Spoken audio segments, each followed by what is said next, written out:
Bukan karena saya punya apartemen Pak Budi di lantai 8, bukan. Tapi karena Bapak Ibu sekalian, saya lahir dan besar di pegunungan. Saya lahir dan besar di suatu kampung yang namanya Desari, Kecamatan Sumbermalang, Kabupaten Situbondo, Bapak Ibu. Dan saya yakin Bapak Ibu kalau tidak melihat map, tidak melihat peta, mungkin tidak tahu kampung saya terkenal sama sekali. Nah, saya lahir di Desa Taman Sari, Kecamatan Sumbermalang, Kabupaten Situbondo di lereng Gunung Argopuro. Nah, Argopuro ini dimiliki oleh 3 kabupaten sekaligus, dimiliki oleh Probolinggo, dimiliki oleh Jember, dimiliki oleh Situbondo. Nah, saya ini berada di lereng Gunung Argopuro yang dimiliki oleh Kabupaten Situbondo. Tepatnya di bagian baratnya, barat agak ke selatan. Nah, kampung saya ini namanya Desa Taman Sari, Kecamatan Sumbermalang, Kabupaten Situbondo. Sejak kecil, dari SD sampai SMP, saya menamatkan pendidikan saya di kampung ini, di Desa Taman Sari ini. Nah, baru setelah saya lulus SMP, kemudian saya memutuskan untuk nyantri, menjadi santri di salah satu pondok pesantren yang cukup besar di Probolinggo, namanya Pondok Pesantren Nurul Jadid. Ada di Kecamatan Paiton, Pak, di sebelah baratnya PLTU Paiton. Agak ke utara ada satu pesantren namanya Pondok Pesantren di Nurul Jadid. Dan di Bapak Ibu sekalian, untuk pertama kalinya dalam hidup saya belajar bahasa Mandarin. Dan untuk pertama kalinya juga dalam hidup saya, seseorang yang bersuku Tionghoa. Itulah guru bahasa Mandarin saya yang didatangkan langsung dari China sana. Nah, sebelumnya karena saya orang kampung, orang desa, saya tidak pernah tahu sepatah kata pun bahasa Mandarin dan tidak pernah mengenal satu orang pun orang dari bangsa lain kecuali dari bangsa Madura. Saya tidak mengenal siapa-siapa kecuali orang-orang di sekitar kampung saya saja. Tidak pernah mengenal orang dari bangsa Tionghoa. Nah, baru di pesantren inilah saya belajar bahasa Mandarin dan mengenal orang Tionghoa yang guru bahasa Mandarin saya.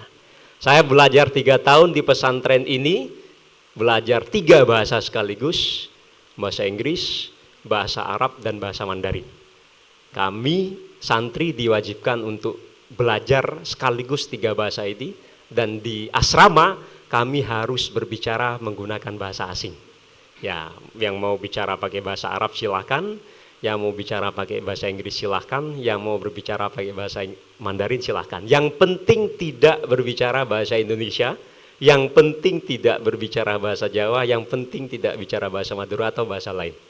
Harus pakai bahasa asing. Bukan karena tidak nasionalis, tapi kami memang didrill untuk bisa berjiwa nasionalis yang hidup dalam saripatinya internasionalisme, katanya Bung Karno. Jadi di samping nasionalis harus mengenal bagaimana perkembangan dunia luar, dengan salah satu caranya adalah menguasai bahasa itu. Nah, 3 tahun di pesantren ini Bapak Ibu sekalian, saya mendapatkan rezeki untuk bisa kuliah ke China. Tahun 2010 menggunakan beasiswa penuh dari pemerintah China. Saya yang orang kampung, tidak mengenal orang China, tidak mengenal orang Tionghoa, dilalah dapat beasiswa untuk melanjutkan kuliah saya ke China sana. Nah, Bapak Ibu sekalian, saya sering bilang bahwa CCTV di kampung itu bukan CCTV yang dipasang di pojok-pojok di rumah atau di kantor, tapi CCTV di kampung itu adalah para tetangga. Sehingga ketika tetangga-tetangga di kampung saya mendengarkan kabar bahwa saya mendapatkan rezeki untuk bisa kuliah ke China, mereka banyak yang datang ke kedua orang tua saya, Bapak Ibu sekalian. Kedua orang tua saya itu bukanlah orang berpendidikan. Kedua orang tua saya, bapak dan ibu, hanya lulus SD kelas 3. Dan setelah itu nikah muda dan berdagang sampai saat ini. Orang tua saya bukan orang dengan background pendidikan tinggi, hanya SD kelas 3, tidak melanjutkan, kemudian nikah muda dan dapat anak saya satu-satunya sampai sekarang, saya anak tunggal. Nah, ketika tetangga-tetangga di kampung saya mendengar bahwa saya akan berangkat untuk kuliah ke China. Mereka datang ke kedua orang tua saya yang tidak lulus SD itu menanyakan, kenapa kalian punya keberanian untuk mengirimkan anak satu-satunya yang Islam, yang alumni pesantren, kuliah ke Cina? Apakah kalian tidak khawatir, apakah kalian tidak takut nanti setelah sampai ke Cina, anakmu ini nanti makan babi? Apakah kalian tidak khawatir nanti setelah tiba ke Cina, anakmu ini tidak mau lagi datang ke masjid, tidak mau lagi sembahyang, tidak mau lagi pakai kopiah, tidak mau lagi pakai sarung, justru mengubah keyakinan agamanya menjadi ateis, tidak percaya lagi dengan adanya Tuhan, bahkan mengubah alirannya nanti bukan hanya ateis tapi jadi komunis. Nah, inilah yang masih sering dikhawatirkan, tidak hanya di kampung saya yakin, tapi juga di daerah-daerah lain di Indonesia. Karena terus terang Bapak Ibu sekalian, ketika santri-santri dari Pondok Pesantren Nurul Jadid ini setelah saya ke Tiongkok tahun 2010 dan tiap tahunnya kemudian mengirimkan belasan santri untuk kuliah ke China, saya masih sering diundang ke pesantren untuk memberikan sedikit masukan kepada wali santri bahwa China itu tidak seperti yang kita pikirkan. Tapi masih sering menjadi pertanyaan dari wali santri bahwa apakah di Cina itu nanti kita bebas beribadah? Apa Kristen misalnya bisa bebas untuk beribadah ke gereja, bisa sembahyang? Apakah nanti ketika di Cina yang muslim nanti ada masjid untuk sholat Jumat? Itu masih sering dijadikan pertanyaan oleh santri-santri dan juga oleh para wali santri ketika mereka akan mengirimkan anaknya ke China sana. Singkat cerita, bahwa China ini masih dianggap sebagai negara yang tidak layak untuk kita pelajari. Singkat ceritanya seperti itu. Tapi untungnya ketika kedua orang tua saya yang tidak lulus SD, tidak berpendidikan tinggi itu, ketika ditanya pertanyaan-pertanyaan seperti itu oleh tetangga-tetangga, mereka menjawab dengan salah satu ungkapan dalam bahasa Arab. Ada yang bilang ini hanya kata mutiara, ada yang bilang ini hanya pepatah, ada yang bilang ini hadis. Bunyinya begini, dan saya yakin Bapak Ibu sekalian sudah pernah mendengar, utlubul ilmah walau bisin. Yang kalau diterjemahkan ke bahasa Indonesia artinya tuntutlah ilmu walau jauhnya sampai ke negeri China sana.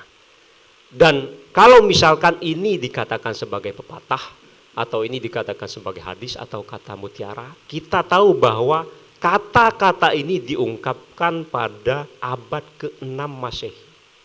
Berarti sudah ribuan tahun yang lalu.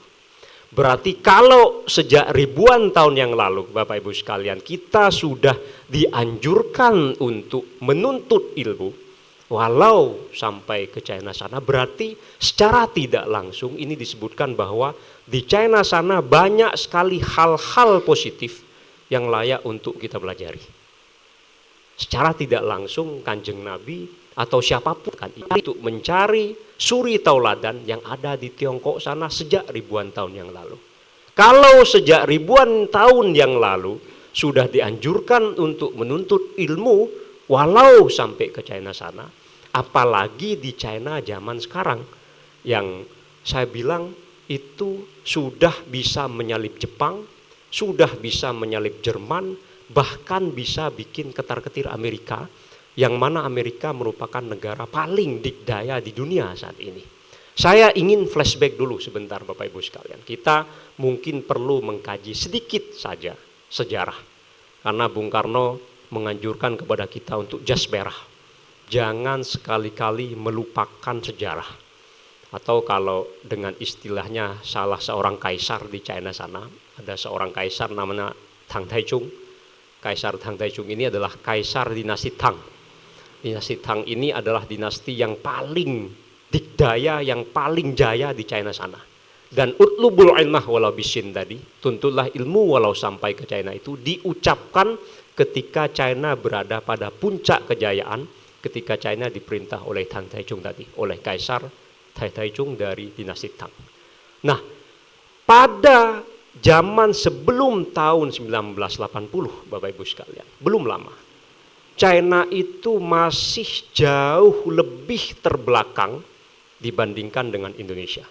Atau kalau saya boleh ungkapkan dengan kata yang lebih tidak sopan, China itu lebih miskin dibandingkan Indonesia, lebih terpuruk, lebih jorok dibandingkan dengan Indonesia. Saya yakin Pak Budi jauh lebih paham daripada saya soal ini. Kita bisa ukur dari pendapatan per kapita, pendapatan masing-masing rakyat China saat itu. Indonesia itu Bapak Ibu sekalian sudah punya pendapatan per kapita tahun 1980-an itu sebesar kurang lebih 500 US dollar. Sedangkan China saat itu baru punya tidak sampai 200 US dollar. Berarti kita rakyat Indonesia saat itu jauh lebih, mohon maaf, kaya dibandingkan dengan rakyat China saat itu. Dalam artian China jauh lebih miskin dibandingkan dengan Indonesia. Bapak Ibu sekalian tahu bahwa Indonesia ini merdeka tahun 1945 dan China itu baru merdeka tahun 1949. Berarti dari segi usia China itu merdeka lebih dulu dibandingkan dengan China. Dan dari segi ekonomi saat itu sebelum 1980 Indonesia itu masih jauh lebih maju, jauh lebih kaya dibandingkan dengan China yang miskin saat itu. Tapi setelah tahun 1980 Bapak Ibu sekalian, China itu sudah bisa menyalip kakaknya Indonesia. Dan kita tahu kalau kita sering nonton di TikTok, nonton di YouTube, kita sering ditunjukkan bagaimana kemajuan-kemajuan China. China pada saat corona kemarin bisa membangun rumah sakit dengan kapasitas ribuan kamar dengan jangka waktu hanya 14 hari. Itu luar biasa sekali Bapak Ibu sekalian. Dan Indonesia saat ini masih belum punya kemampuan seperti itu. Kecuali Pak Budi cerita kemarin malam pernah menyambung tol dari Porong yang sempat terputus karena Lapindo itu selama 14 hari. Tapi mungkin belum ribuan kamar ya Pak ya. Kita masih sering silau juga dengan keberhasilan China ini. Dan memang China berhasil luar biasa dibandingkan dengan Indonesia. Bisa membangun rumah sakit dalam hanya waktu 14 hari dengan kapasitas ribuan kamar pasien. Dan kita menaruh takjub yang luar biasa terhadap kemampuan China ini. Tapi kita mungkin tidak perlu kecil hati Bapak Ibu sekalian. Karena ribuan tahun yang lalu kita juga pernah punya kemampuan membangun candi hanya dalam waktu 1 malam. Itu Candi Prambanan. Dan itu kayaknya China masih belum punya kemampuan seperti itu. Ribuan candi hanya bisa diselesaikan dalam waktu 1 malam dengan bantuan jin terutama. Dan China masih belum mampu seperti itu. Tapi dalam dunia nyata kita mesti akui bahwa China ini sudah menyalip Indonesia. Sudah bisa menyalip kakaknya Indonesia ini. Nah, kenapa dulu Bapak Ibu sekalian mungkin kita perlu bertanya. Kenapa dulu China bisa lebih miskin, lebih terpuruk dibandingkan dengan Indonesia?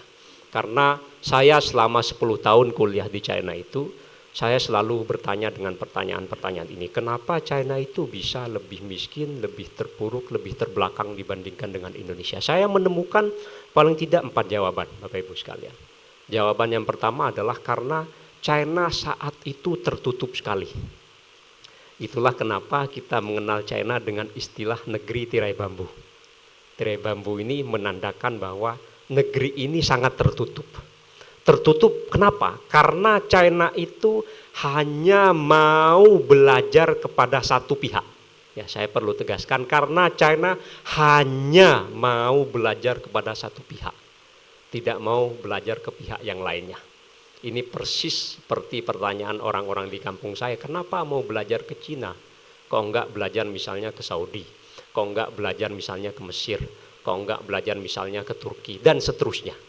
Nah, saya menemukan bahwa ada penyakit yang kurang lebih sama di kampung saya, dan semoga tidak di kampung-kampung yang lainnya, seperti masyarakat China saat itu. Mereka hanya mau belajar kepada Soviet, Uni Soviet yang sudah bubar tahun 1990-an. Kepada selain ini, mereka tidak mau belajar. Pokoknya hanya mau belajar ke satu orang, satu negara saja. Ke yang lainnya mereka tidak mau. Itulah kenapa China disebut sebagai negara yang tertutup. Karena tertutup, maka mereka tidak bisa maju. Dan yang kedua, China ini adalah negara yang latah, Bapak Ibu sekalian. Latah kenapa? Karena China dulu itu sekalipun mereka tidak punya kemampuan untuk membangun industri berat, dalam artian tidak mampu untuk memproduksi baja, tidak mampu untuk memproduksi besi dan lain sebagainya. Tapi karena Soviet, negara yang ditirunya itu bisa memproduksi itu, mereka latah, mereka copy paste, niru. Sekalipun saya tidak mampu, saya ikut-ikutan lah, siapa tahu nanti berhasil. Tapi karena ikut-ikutan, karena latah, karena hanya copy paste itu, maka China menjadi negara yang terpuruk saat itu. Dan selain itu, China ini tidak mau melihat perbedaan-perbedaan yang signifikan yang mencolok antara Soviet dengan negaranya. Misalnya tadi, negara masih belum mampu untuk bikin ini, kok sudah ikut-ikutan untuk seperti itu. Kita punya sosiokultural, kita punya budaya yang berbeda dengan Soviet, tapi karena Soviet dianggap gurunya, kita kemudian ikut-ikutan. Nah, karena seperti itu, maka China tidak maju. Dan yang terakhir, yang menurut saya agak miris, karena China itu melihat segalanya dengan pendekatan ideologis. Kalau saya mungkin menyebutnya dengan pendekatan yang cenderung menggunakan pendekatan agama. Seperti di kampung saya tadi. Misalnya dengan pertanyaan-pertanyaan tadi, kalau belajar ke Cina nanti gimana kalau anaknya jadi kafir? Kalau belajar ke Cina nanti gimana nanti tidak mau ke masjid, sudah mau melepas agamanya, murtad. Nah, di China saat itu juga seperti Amerika, kalau nanti kita belajar kepada Turki misalnya, nanti kita malah berubah keyakinan. Dari yang keyakinan A, kemudian keyakinan B. Mereka tidak luas. Mereka tidak mampu untuk melihat hal-hal positif dari negara-negara lainnya. Nah, itulah yang menurut saya menjadi faktor-faktor penting kenapa China tidak maju saat itu, Bapak Ibu sekalian. Yang pertama karena mereka itu tertutup. Yang kedua karena mereka latah, ikut-ikutan. Yang ketiga karena mereka tidak mau melihat ciri khas negaranya yang berbeda dengan negara yang lainnya. Dan yang ketiga mereka itu tidak luas, kaku, kayak kanibo kering. Kanibo kalau kering kan kaku sekali. Kalau dikasih air baru mereka luas. Jadi kenapa bisa tidak maju? Karena seperti itu. Nah, kenapa kemudian setelah tahun 1980-an China bisa maju dengan begitu pesat? Nah, yang pertama saya menemukan jawabannya karena China mau mengubah dirinya dari yang awalnya itu dogmatis, dari yang awalnya tertutup, dari yang awalnya hanya melihat sesuatu secara ideologis, ke kemudian eklektik dalam ajaran filsafat, Bapak Ibu sekalian. Eklektik itu gampangnya begini, Bapak Ibu. Ketika kita melihat ada hal-hal positif pada bangsa lain, mereka mau belajar. Ketika mereka melihat hal-hal negatif dari bangsa lain, mereka tidak mau belajar itu, tapi tidak mau memaki-maki itu. Mereka justru mau introspeksi diri, jangan-jangan pada dirinya ada hal negatif juga. Nah, sehingga mereka menggunakan kacamata positif untuk mau belajar apapun dan kepada siapapun. Dan dari sana mereka mengambil saripati-saripati terbaik untuk digabungkan menjadi satu, sehingga menjadi satu kesatuan yang terbaik. Nah, seperti kupu-kupu atau seperti tawon, Bapak Ibu sekalian, yang mengambil saripati-saripati dari berbagai macam bunga, kemudian dijadikan manfaat. Nah, itulah yang dipraktikkan China. China dari yang tertutup, yang negeri tirai bambu, membuka dirinya untuk mau belajar apapun dan kepada siapapun. Tidak seperti pertanyaan orang-orang di desa saya tadi. Gimana nanti kalau belajar ke A, nanti kita malah berubah keyakinan. Gimana nanti kalau kita belajar ke Z, nanti kita berubah jadi murtad. Tidak seperti itu. China mau membuka dirinya untuk belajar apapun dan kepada siapapun. Itulah kenapa kemudian oleh Deng Xiaoping. Deng Xiaoping ini adalah pemimpin tertinggi China saat itu. Dia mewejangkan kepada masyarakat China saat itu untuk jiefang sixiang, sisiqiuse. Kita harus memerdekakan pikiran. Pikiran harus dimerdekakan, bukan hanya tubuh kita yang merdeka, bukan hanya bangsa yang merdeka, tapi otak kita, pemikiran kita harus menjadi bangsa yang terbuka, harus merdeka. Dan dari sana kita bisa melihat fakta-fakta secara objektif. Nah, ada yang barangkali Bapak Ibu sekalian sering dengar, Deng Xiaoping itu punya suatu teori yang namanya teori kucing menangkap tikus. Nah, Deng Xiaoping itu bilang, "Bukan sebai mau, hai se hai mau, neng cuacu lau su, ju se hao mau." Saya ini tidak peduli kucing hitam atau kucing putih. Yang penting bisa menangkap tikus, itulah kucing yang bagus. Dalam artian kalau kita belajar kepada A misalnya, menjadikan kita menjadi orang yang maju, maka kita harus belajar kepada orang itu. Kalau misalnya kita berguru kepada si B kemudian kita menjadi lebih terpuruk, maka kita tidak layak untuk belajar kepada si B, tapi harus beralih untuk belajar kepada si A. Tidak peduli kucing hitam atau kucing putih, yang penting bisa menangkap tikus, itulah kucing yang bagus. Kalau di kita mungkin sekalipun kucing yang warna putih tidak bisa menangkap tikus, tapi kita sering pelihara untuk kasih makan. Tidak ada manfaatnya jadinya. Nah, kalau pemikiran China tidak seperti itu. Kalau ternyata si kucing putih tidak bisa menangkap tikus, harus ditinggalkan. Kita harus pelihara kucing warna hitam yang bisa menangkap tikus. Dalam artian kita harus berguru kepada siapapun yang pada akhirnya bisa menjadikan kita ini menjadi orang yang lebih maju. Itu salah satu faktor kenapa China tahun 1980-an sampai sekarang menjadi bangsa yang maju. Karena mereka terbuka, karena mereka eklektik. Mau mencari saripati terbaik dari manapun untuk kemudian dikumpulkan menjadi satu dan menjadi hal yang terbaik untuk dipraktikkan dalam bernegaranya masyarakat China. Dan yang kedua, Bapak Ibu sekalian, kita sering melihat tidak perlu jauh-jauh ke China negaranya, kita bisa melihat dari bagaimana etos kerja bangsa Tionghoa di negara kita. Mereka itu satu, ulet sekali, kerjanya keras sekali, dan yang kedua mereka irit, rajin menabung. Nah, sehingga ketika saya pulang ke rumah, ke kampung saya dengan istri saya punya usaha apotek kecil-kecilan, saya drill, saya cuci otak, dalam tanda kutip, istri saya untuk bekerja ala orang Tiongkok, ala orang China. Pat, sat, tas, untuk bisa mengubah nasib. Nah, tapi karena di kampung itu kita sering didoktrin untuk nerimo, atau dalam bahasa Islaminya itu untuk tawakal, Bapak Ibu sekalian, bahwa nasib kita itu katanya sudah ditentukan oleh Yang Maha Kuasa ketika kita masih berada di Lauhul Mahfuz. Ketika kita belum dilahirkan pun Tuhan sudah menentukan bagaimana nasib kita. Sehingga ketika tetangga-tetangga melihat cara kerja kami yang begitu keras, yang buka toko dari jam 6 dan baru istirahat jam 10 malam, itu kemudian mereka bilang, mau kerja itu jangan kayak orang Cina. Kerja itu harus santai. Kalau Tuhan sudah menentukan kita itu sekalipun kerja keras tetap mohon maaf miskin, maka kita tidak akan bisa mengubah nasib.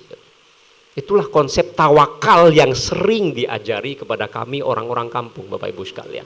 Bahwa yang namanya tawakal itu berpasrah diri kepada Tuhan, dan kalau misalnya Tuhan sudah menentukan nasib kita tetap seperti ini saja, kerja keras pun tidak akan pernah mengubah nasib. Padahal ada suatu cerita Bapak Ibu sekalian dalam konsep keislaman, bahwa dulu pada zaman Nabi ketika masih hidup, itu ada salah seorang sahabatnya Nabi yang karena terburu-buru ingin ke masjid. Kita punya ajaran bahwa ketika adzan itu harus cepat-cepat ke masjid untuk menunaikan sholat dalam ajaran Islam. Karena terburu-buru untuk menunaikan sholat di masjid, sehingga orang ini tidak mau mengikat untanya, dilepas begitu saja di depan masjid karena ingin segera beribadah kepada Yang Maha Kuasa. Kemudian orang ini ditanya oleh Kanjeng Rasul. Kurang lebih begini pertanyaannya, kenapa kamu ini tidak mau mengikat untamu dulu? Bagaimana kalau misalnya nanti untamu ini kabur? Ini kan hartamu, nanti hartamu habis. Tapi orang ini kemudian menjawab, kalau Tuhan kurang lebih menakdirkan bahwa unta saya ini akan kabur, sekalipun diikat pun tetap akan kabur. Tapi kalau Tuhan menakdirkan bahwa unta saya ini tidak akan kabur, sekalipun tidak diikat pun dia akan tetap berada di depan masjid. Nah, inilah kemudian yang sering disalahpahami oleh orang-orang terhadap konsep tawakal. Nah, mendengar ini Kanjeng Rasul kemudian menjawab kurang lebih beginilah dalam bahasa kasar. Itu namanya bodoh, itu bukan tawakal. Itu bukan tawakal. Tawakal itu kamu harus berusaha dulu, mati-matian, baru kalau misalnya Tuhan menakdirkan setelah kamu berusaha tidak berhasil, nah itu baru kamu bisa menenangkan diri dengan ungkapan bahwa oh mungkin nasib saya sudah ditakdirkan begini di Lauhul Mahfuz. Sebelum kamu berusaha keras, tidak boleh ada konsep tawakal terlebih dahulu. Dan saya belajar bahwa di Tiongkok itu punya keyakinan yang kebalikannya, Bapak Ibu sekalian. Keyakinan bangsa Tiongkok itu, bangsa China itu dipengaruhi oleh salah satu ungkapan yang mengatakan bahwa shi zai ren wei.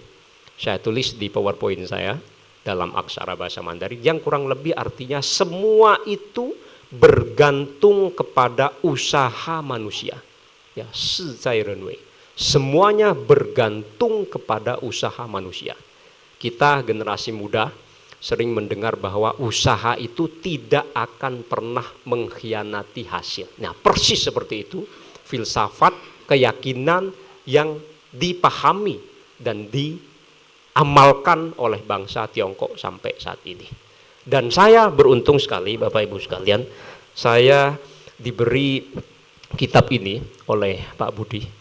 Dan saya merasa menyesal karena saya tidak bisa bahasa Jawa Kromo Inggil, sehingga saya tidak bisa membaca bahasa aslinya. Berkeyakinan kalau membaca dengan bahasa asli itu akan lebih bisa diserap dengan lebih dalam lagi.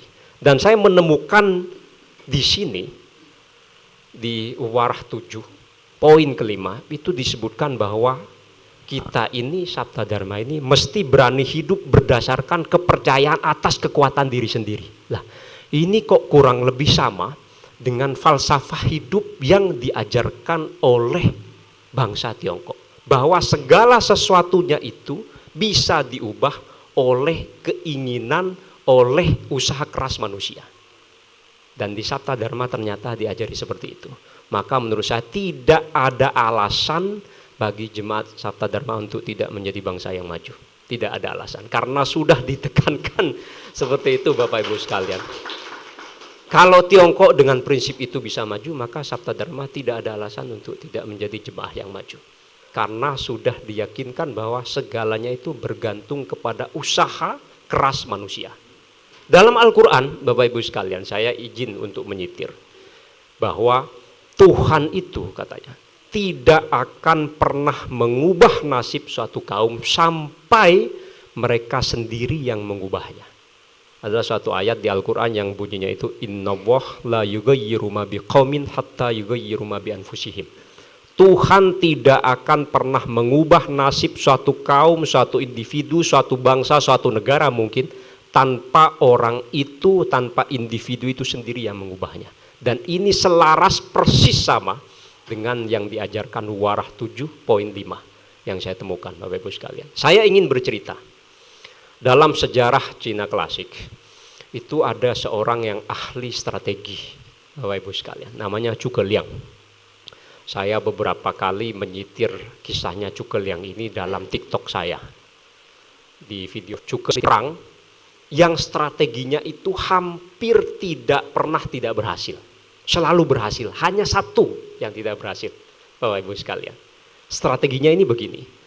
Zhuge Liang ini ingin menggiring musuhnya ke hutan, dan setelah musuh-musuhnya sampai di hutan akan dikepung oleh tentara negaranya, dan setelah dikepung nanti bala tentaranya akan memanah tentara-tentara musuh ini dengan panah berapi.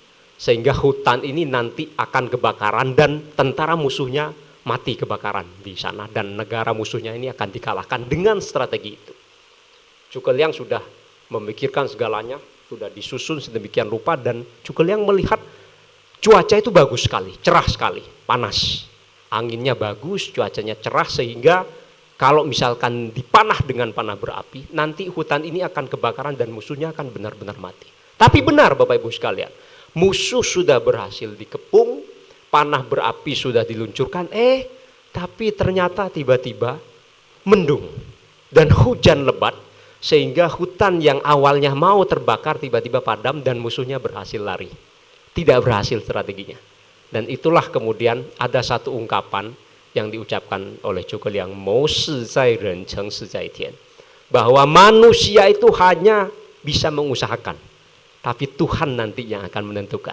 Berarti dari sini kita bisa mempelajari bahwa harus ada usaha ekstra dulu, baru kemudian kita bisa memasrahkan diri, baru kemudian kita bisa bertawakal kepada Tuhan bagaimana hasilnya.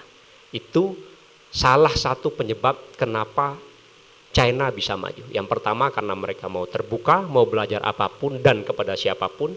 Yang kedua mereka mau kerja keras untuk mengubah nasib mereka, Bapak Ibu sekalian. Mereka berkeyakinan bahwa nasib itu bisa diubah dengan kerja keras kita. Kemudian yang ketiga, kenapa China bisa maju? Saya menemukannya bahwa pendidikan di China itu adalah salah satu penyebab utamanya, Bapak Ibu sekalian. Karena pendidikan di China itu lebih ditekankan kepada pendidikan satu, budi pekerti, dan yang kedua sains dan teknologi. Budi pekerti, sains dan teknologi. Bapak Ibu sekalian, kita di Indonesia tidak kekurangan doktor, tidak kekurangan profesor, tapi pendidikan kita lebih banyak menghasilkan alumni perguruan tinggi, profesor, doktor yang di jurusan ilmu-ilmu kehidupan setelah kematian.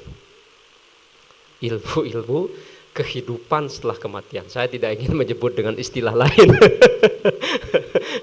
Surplus dengan doktor, profesor yang seperti itu, Bapak Ibu sekalian. Tapi di Tiongkok sebaliknya, surplus dengan doktor profesor yang menguasai sains dan teknologi, yang mana dua ilmu ini adalah ilmu-ilmu yang sangat dibutuhkan untuk kemajuan negaranya. Selain sains dan teknologi juga ditekankan pentingnya budi pekerti, Bapak Ibu sekalian. Saya ingin membandingkan dulu dengan lulusan-lulusan ilmu-ilmu kehidupan setelah kematian. Dulu di China itu ada seorang filsuf, ada yang mengatakan nabi juga, namanya Konghucu.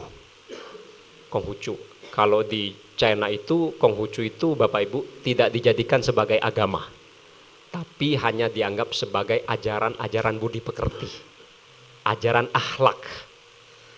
Nah, Konghucu ini adalah nama orang. Hucu itu artinya maha guru. Kong itu namanya maha guru Kong. Punya murid ribuan saat itu, Bapak Ibu sekalian. Punya murid ribuan dan ada beberapa muridnya yang brilian, yang pinter sekali. Dan ditanya Konghucu oleh salah satu muridnya, bagaimana pendapat guru mengenai kehidupan setelah kematian. Kurang lebih begitu. Guru, bagaimana pendapat guru Kong mengenai kehidupan setelah kematian? Nah, Konghucu ini menjawab tidak langsung, Bapak Ibu sekalian. Tidak menjawab bahwa kehidupan setelah kematian akan begini, akan begitu. Tidak menjawab seperti itu. Tapi menjawab dengan pertanyaan. Pertanyaannya begini. Kalau hidupmu itu masih morat-marit, bagaimana mungkin engkau tahu akan kehidupan setelah kematian? Itu jawaban Konghucu. Kalau hidupmu di dunia ini masih kacau balau, mbok jangan mikir terlalu jauh sampai ke sana deh. Benahi dulu hidupmu. Nah, kurang lebih seperti itu yang dinyatakan oleh Konghucu setelah muridnya menanyakan bagaimana pendapat guru mengenai kehidupan setelah kematian. Di kita, Bapak Ibu sekalian, sering diajarkan untuk kita lebih fokus kepada kehidupan setelah kematian dan mengesampingkan kehidupan yang lebih nyata di dunia ini. Sehingga muncullah pertanyaan-pertanyaan seperti yang ditanyakan oleh tetangga-tetangga saya di apotek kami. Bahwa kerja itu jangan terlalu keras, mikir kehidupan setelah mati nanti akan gimana. Nah, di China sebaliknya, bahwa kerjamu itu harus keras, nanti baru hidupmu setelah kematian itu baru bisa bagus juga. Padahal semestinya kita Muslim sering berdoa, Bapak Ibu sekalian, dengan doa yang disebut sebagai doa sapu jagat. Doanya begini, Rabbana atina fid dunya hasanah wa fil akhirati hasanah wa qina adzabannar. Tuhanku, hidupkanlah aku di dunia ini dengan kehidupan yang baik, kurang lebih begitu artinya. Kemudian di akhirat juga dengan kehidupan yang baik. Kalau kita mau berpikir sejenak secara lebih dalam, Kenapa fid dunya ditempatkan lebih awal dibandingkan dengan fil akhirah? Berarti ada satu yang mesti kita pikirkan. Berarti dunia ini mesti dipikirkan juga, di samping juga balance dengan kehidupan akhirat. Tidak boleh timpang. Nah, di kita sering diajarkan untuk timpang, bahwa tidak apa-apa nanti di dunia ini tidak maju. Atau dalam bahasa kasarnya, tidak apa-apa di dunia ini hidupnya seperti inilah, melarat-melarat, nanti di akhirat masuk surga. Nah, sering diajarkan seperti itu Bapak Ibu sekalian. Saya punya seorang guru Bapak Ibu di Jember, baru almarhum, seorang Tionghoa, dan beliau ini amalnya besar sekali karena di Jember mendirikan sekolah 3 bahasa. Namanya Sekolah 3 Bahasa Rukun Harapan. Beliau mendermakan hampir semua hartanya untuk membangun sekolah untuk mendidik anak bangsa. Pada suatu waktu sekitar beberapa tahun yang lalu istrinya meninggal. Istrinya dibangunkan makam yang bagus sekali dari marmer, indah sekali. Kemudian saya tanya kepada guru saya, Lause. Lause itu artinya guru dalam bahasa Mandarin. Lause, kenapa makamnya Ai ini, Ai itu bibi, makamnya Ai ini dibikin sebagus ini? Ya karena saya di dunia sudah bagus seperti ini, nanti Ai-nya di akhirat juga biar bisa melihat. Tidak hanya dinikmati saya yang di dunia ini, tapi di akhirat dia juga bisa menikmati hal yang sama dengan yang dinikmati saya. Dalam artian kerja di dunia sekeras mungkin, ubah nasib sebagus mungkin, nanti dengan keyakinan dengan begitu kita bisa mendermakan sebanyak mungkin kemampuan kita untuk kebaikan kehidupan di akhirat. Tidak boleh sebaliknya, bahwa mungkin kita perlu punya keyakinan bahwa kalau di dunia ini kita kurang sejahtera, mungkin kita akan lebih sedikit bisa mengamalkan yang kita punya dibandingkan dengan yang sejahtera. Dalam artian tentu yang sejahtera ya banyak juga yang tidak mau berderma. Banyak juga. Tapi kalau kita bisa sejahtera di dunia, kita akan mempunyai kesempatan yang lebih besar untuk berbuat lebih banyak lagi demi kehidupan kebaikan umat manusia. Itu yang ketiga Bapak Ibu sekalian. Mereka lebih menitik beratkan pendidikan akhlak, pendidikan sains dan teknologi. Dengan begitu mereka bisa mengubah nasib mereka sehingga mereka bisa berbuat lebih banyak lagi untuk kebaikan umat manusia. Kemudian yang keempat Bapak Ibu, ini mungkin yang juga sangat mencolok perbedaannya dengan di Indonesia. Kalau di Indonesia ini politik diutamakan, kalau di China sebaliknya. Kita mesti sejahterakan dulu perut kita, baru nanti mikir politik. Nah kalau di Indonesia kan politik ini, bukan Indonesia, di Konoha. Di Indonesia tidak seperti itu. Kalau di Konoha itu politik dijadikan sumber untuk mendapatkan perbaikan ekonomi. Di Konoha, di Indonesia tidak seperti itu. Pejabat di Indonesia itu sejahterakan dulu kehidupan pribadinya, baru nanti mereka bisa berbuat lebih banyak untuk kepentingan rakyat. Itu pejabat di Indonesia. Konoha sebaliknya Bapak Ibu sekalian. Mereka sekalipun belum selesai dengan dirinya sendiri, mereka lebih kemudian menggunakan kendaraan politik untuk menggarong yang dipunya oleh bangsa kita. Di Tiongkok tidak seperti itu. Di Tiongkok selesaikan dulu ekonomi, kenyangkan dulu perut, baru nanti akan bisa berbuat lebih banyak lagi untuk negara. Seperti itu. Dan kemudian kalau di Konoha, kita sering melihat pejabat-pejabatnya debat kusir setiap hari Bapak Ibu sekalian. Sehingga tidak punya waktu untuk berbuat lebih banyak lagi untuk rakyat. Nah kalau di China, Deng Xiaoping, pemimpinnya sudah bilang mewanti-wanti, Puceng Lun jangan debat kusir. Nanti kalau debat kusir kalian tidak punya waktu untuk berbuat untuk negara. Malah nggak selesai-selesai debat terus, nanti tidak ada pekerjaan yang diselesaikan. Di Konoha tidak seperti itu. Debat tiap hari sehingga tidak punya waktu untuk berbuat untuk bangsa dan negaranya yang katanya itu diperjuangkan oleh mereka. Nah di Tiongkok kenyangkan dulu perut, baru kemudian memikirkan politik. Karena ada salah satu filosofi di China sana Bapak Ibu sekalian yang mengatakan bahwa orang kalau lapar perutnya, orang kalau tidak punya pemasukan itu akan gampang bikin keonaran. Ya kita mungkin bisa melihat di suatu negeri yang mana hanya dikasih nasi bungkus, kemudian Konoha ya Bapak ya, di suatu negeri Pak, di suatu negeri Satu negeri yang dikasih nasi bungkus akhirnya bikin onar bangsa dan negara. Nah di Tiongkok tidak seperti itu. Mereka berkeyakinan bahwa dengan perut yang kenyang nanti bisa berpikir rasional, baru kemudian bisa berbuat lebih banyak untuk bangsa dan negaranya.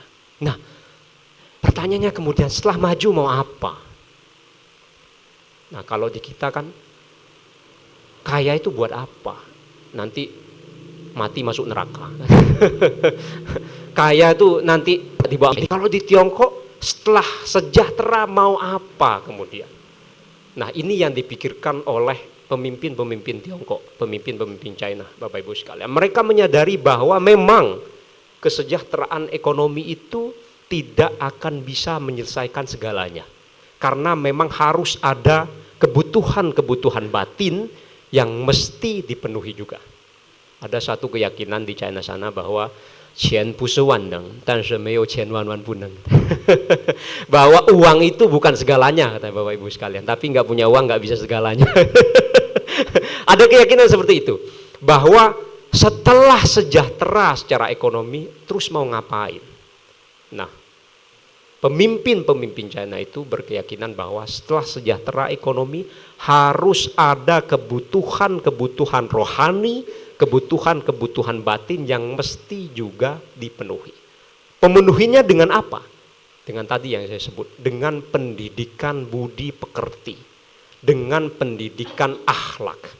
Mereka yakin bahwa sumber budi pekerti, seseorang itu bisa dikatakan berakhlak atau tidak, bukanlah bersumber satu-satunya dari keagamaan.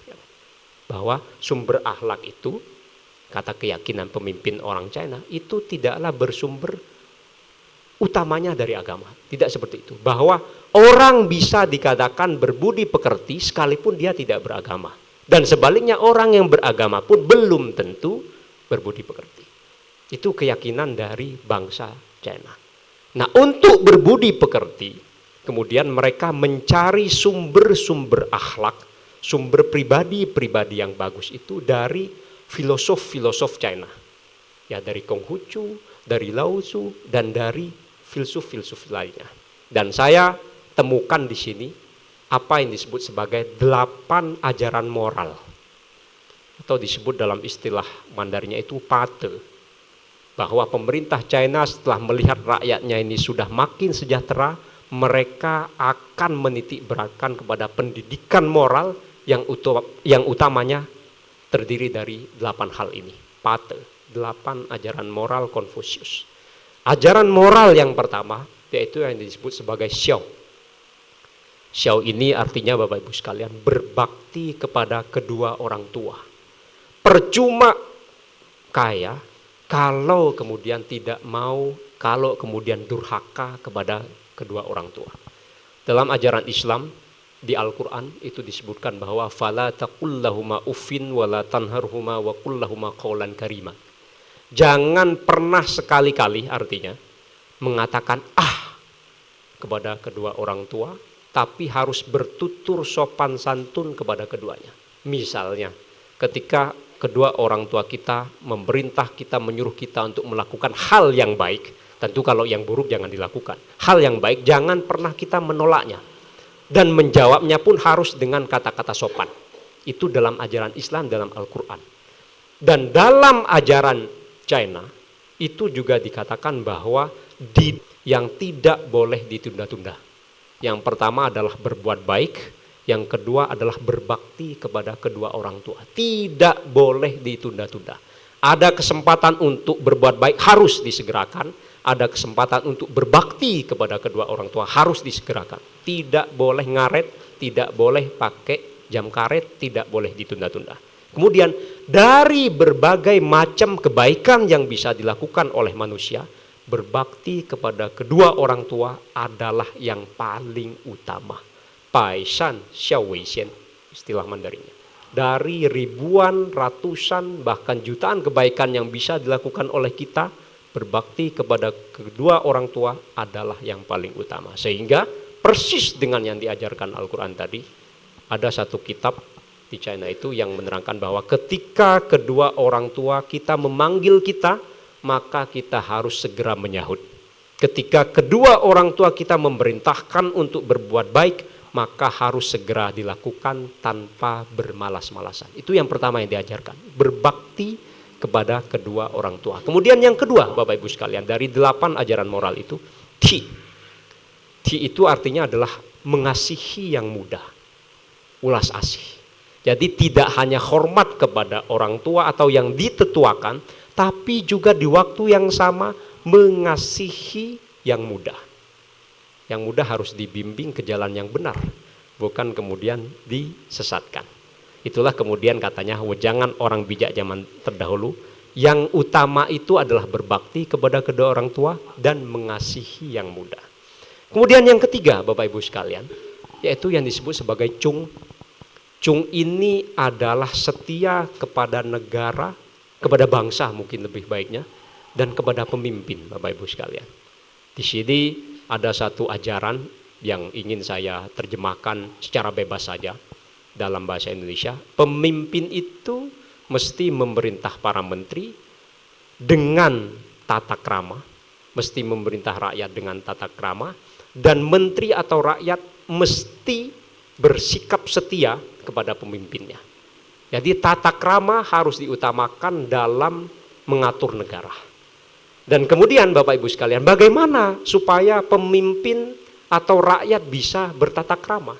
Dalam ajaran Tiongkok itu bahwa pemimpin itu harus menjadi percontohan. Kalau pemimpinnya bertata krama, berakhlak, maka rakyatnya pun akan bisa berakhlak juga. Kalau pemimpinnya bengkok, maka rakyatnya pun kemungkinan besar juga akan ikut bengkok. Makanya kalau suatu negara dipimpin oleh pemimpin yang tidak baik, maka dalam ajaran Tiongkok itu kemungkinan besar menteri-menterinya dan rakyat-rakyatnya pun juga akan ikut tidak baik. Maka negara itu akan dipenuhi oleh sarang-sarang penyamut. Maka negara itu akan penuh dengan orang-orang korup.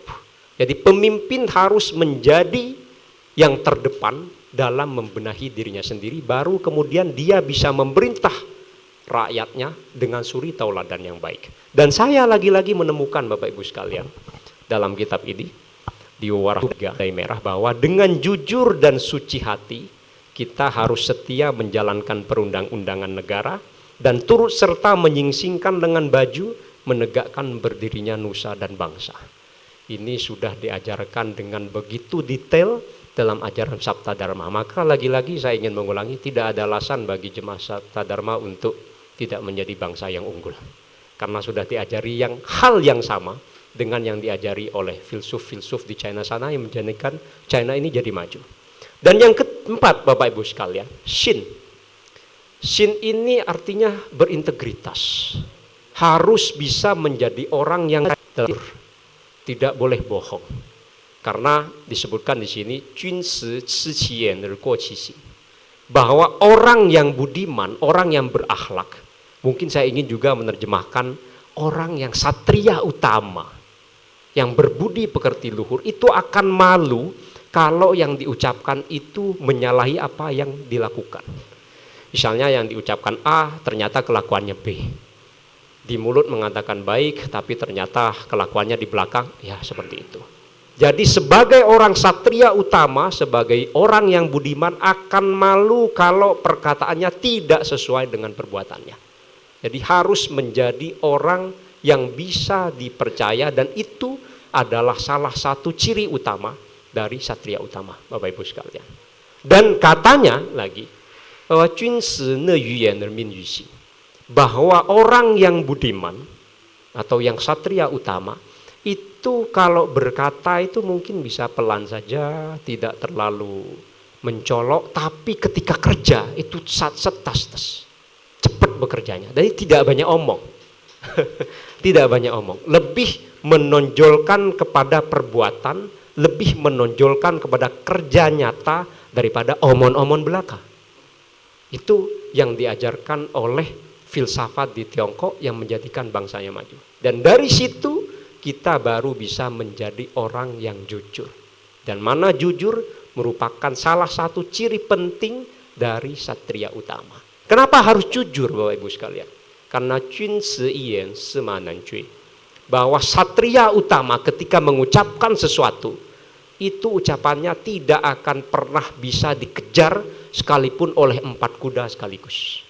Dalam artian mereka ketika ngomong harus benar-benar dilakukan. Tidak boleh ngomong A tapi kelakuannya B. Harus menjadi orang yang jujur. Itu yang diajarkan oleh pemimpin-pemimpin Tiongkok saat ini setelah melihat bahwa negaranya sudah maju. Yang kelima, Bapak Ibu sekalian, yang disebut sebagai Li. Li ini artinya bertata krama yang baik. Sopan santun, welas asih, harus punya akhlak yang mulia. Karena katanya, ini kata Konfusius, Pucili wu ili. Kalau kita tidak tahu sopan santun, tidak tahu tata krama, maka kita tidak akan pernah bisa hidup damai di masyarakat. Jadi harus dikedepankan sopan santun, harus dikedepankan akhlak yang mulia dalam kehidupan. Dikatakan juga bahwa kegunaan tata krama adalah menjaga keharmonisan. Kalau kita bisa berteman menggunakan akhlak, berteman menggunakan tata krama, sopan santun, maka nanti kita akan bisa hidup harmonis dengan teman kita. Dan lagi-lagi Bapak Ibu sekalian, saya menemukan di Wewarah 7.6 disebutkan di sana bahwa sikap kita sebagai jemaah Sabta Dharma itu harus bisa bermasyarakat, berkekeluargaan dengan kehalusan budi beserta halusnya susila. Lagi-lagi ditekankan seperti itu. Dan saya perlu tekankan sekali lagi, tidak ada alasan bagi jemaah Sabta Dharma untuk tidak bisa maju. Karena sudah diajarkan ajaran yang sama dengan yang diajarkan Tiongkok untuk bisa maju. Yang keenam Bapak Ibu sekalian, harus berpegang teguh kepada kebenaran dan tahu balas budi. Tahu balas budi. Kalau benar katakan benar, kalau salah katakan salah, dan harus tahu berterima kasih kepada orang-orang yang berperan dalam kehidupan kita. Tidak boleh kacang lupa kulitnya. Ada satu ajaran Bapak Ibu sekalian di China sana yang mengatakan yin shui si yuan. Ketika kita minum air, harus ingat dari mana air itu sumbernya.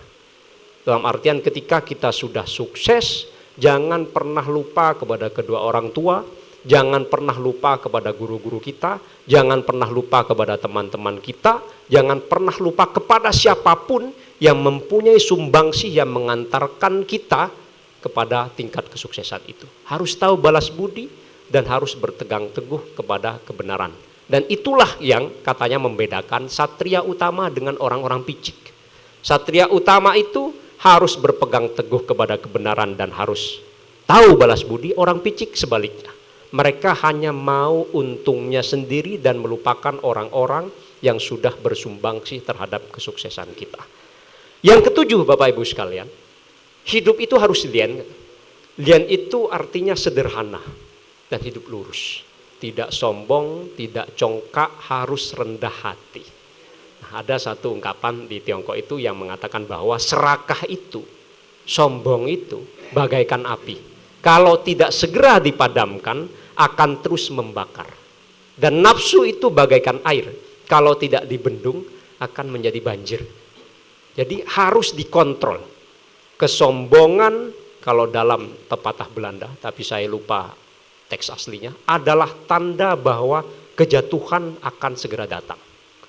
Itulah kenapa kemudian kita tidak boleh sombong, harus rendah hati sehebat apapun kita.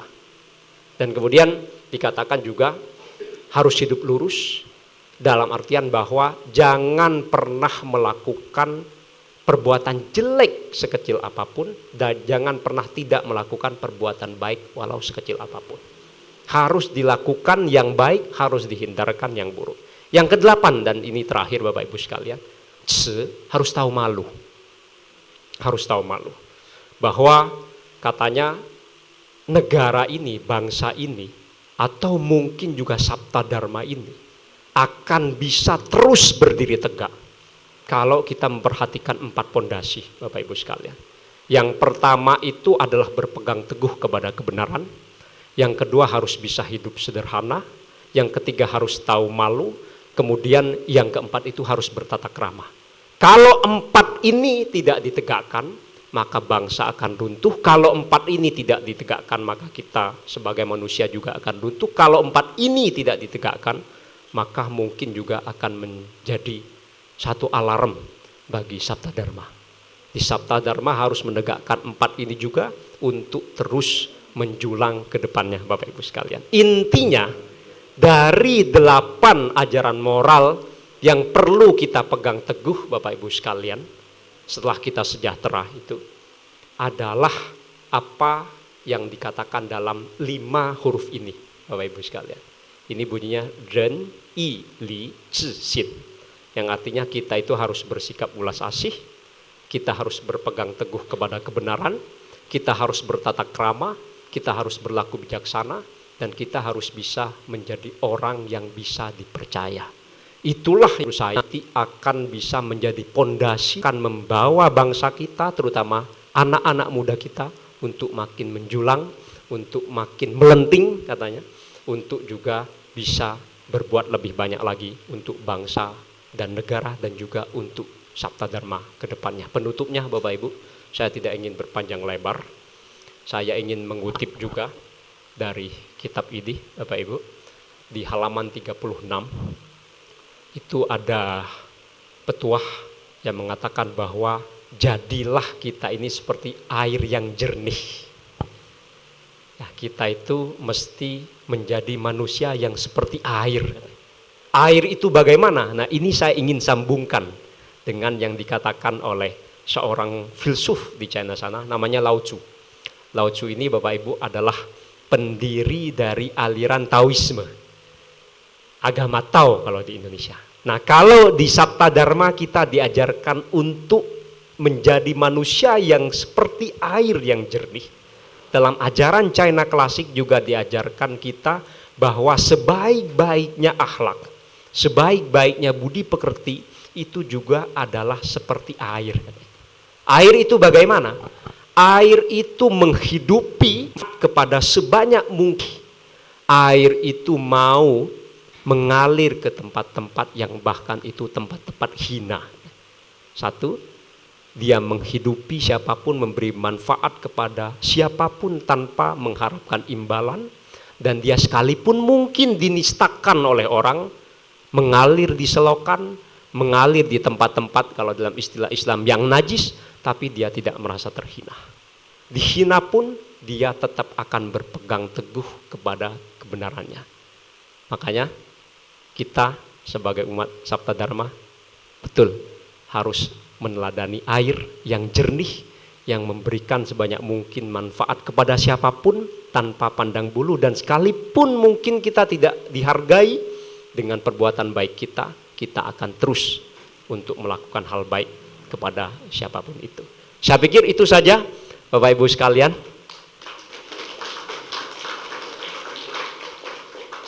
Ada satu ungkapan Konghucu. Sayangnya saya tidak terlalu dan tidak tahu ya soal filsafat-filsafat Jawa, sehingga saya ingin mengutip pernyataan Konghucu ini. Konghucu bilang, "Laer puang felie," bahwa kalau kita itu hanya mendatangi tanpa mau didatangi, itu katanya tidak sopan, Bapak Ibu sekalian. Jadi dalam artian kalau saya hanya memberikan ceramah di depan ini tanpa kemudian Bapak Ibu juga menggurui saya tentang ajaran-ajaran Sabta Dharma, tentang ajaran-ajaran Jawa, maka saya tidak sopan. Jadi saya tidak ingin monolog, Bapak Ibu sekalian, saya ingin lebih banyak berdiskusi untuk lebih banyak berguru kepada Bapak Ibu sekalian yang sudah meluangkan waktu berharganya untuk hadir pada kesempatan pagi dan siang ini. Sekian Bapak Ibu sekalian, saya kembalikan kepada Bapak Moderator. Terima kasih Pak Novi yang telah menyampaikan berbagai hal yang disampaikan pada seminar pagi hari ini. Kepada mas-mas sama mbak-mbak yang tadi mau memasukkan kacangnya ini, silahkan mumpung break, kacangnya bisa diputar masuk, dan silahkan Bapak Ibu untuk menikmati air.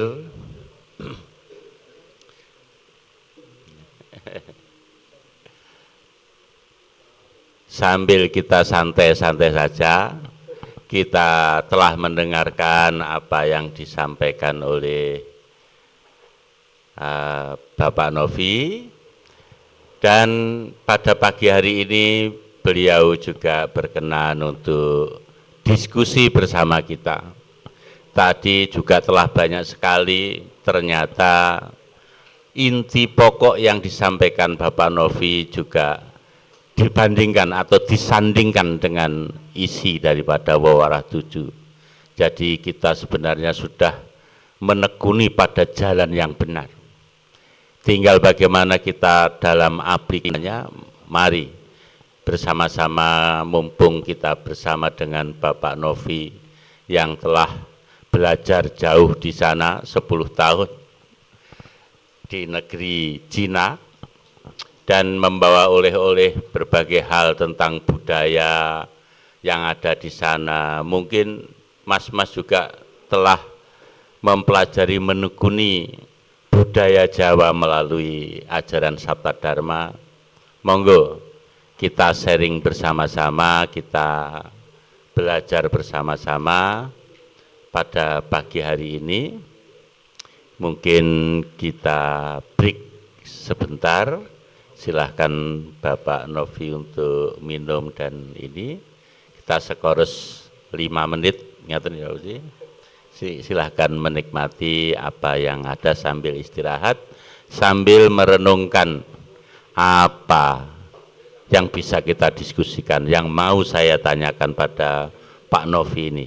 Ya, silahkan. Nanti kami mohon Pak Nono, kemudian ada Pak Ilham, dan ada Pak Edi Sunyana, tokoh-tokoh muda yang sekarang mendampingi saudara dan adik-adik remaja untuk bisa membuka dialog pada siang hari ini sehingga semua berjalan dengan baik. Terima kasih, kita break 5 menit saja. Terima kasih.